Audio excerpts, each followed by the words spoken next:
एक बार की बात है, किसी गांव में एक किसान अपनी पत्नी के साथ रहता था। किसान तो मेहनती था, लेकिन अक्सर वह अपनी पत्नी के कामों में अक्सर कोई ना कोई कमी निकालता रहता था, जिसको लेकर अक्सर किसान और उसकी पत्नी में नोक-झोंक हो जाया करती थी। एक दिन की बात है, हमेशा की किसान ने अपनी पत्नी से कहा, तुम आलसी हो गई हो।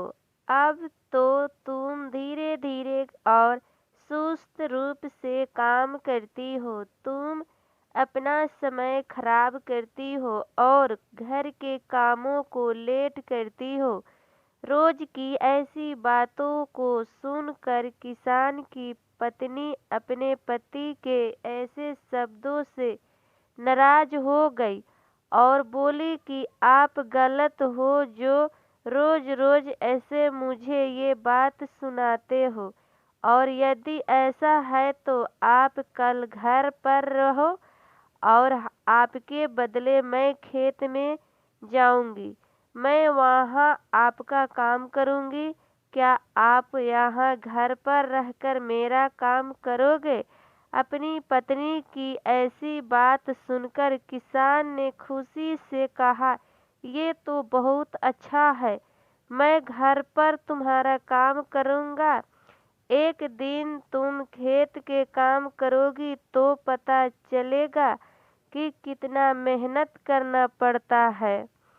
फिर इसके बाद पत्नी ने अपने पति किसान से कहा, कल जब घर काम करोगे तो सबसे पहले गाय का दूध निकालना है, फिर सारे कपड़े धोने हैं, बर्तन धोने हैं, मुर्गियों के दाना रखना है, घर की साफ सफाई करनी है और सूत काटना है।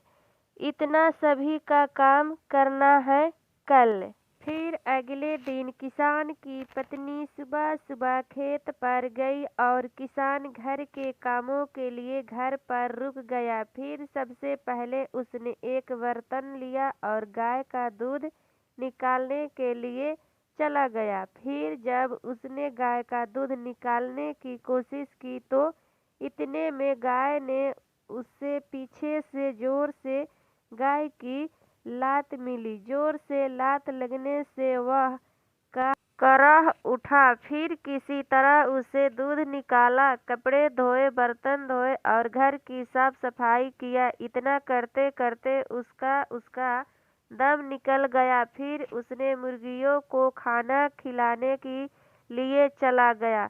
इस तरह वह सूत काटना भूल गया और फिर इन्हीं कामों को करते करते शाम हो गई। फिर शाम को जब पत्नी खेत से लौट आई तो अब किसान ने शर्म से अपना सिर झुका दिया, जिसे देखकर पत्नी अब समझ गई थी कि उसके पति को सबक मिल गया है। फिर तो उस दिन के बाद से उस अपनी पत्नी में कोई गलती नहीं दिखाई दिया और फिर किसान और उसकी पत्नी हंसी खुशी एक साथ रहने लगे।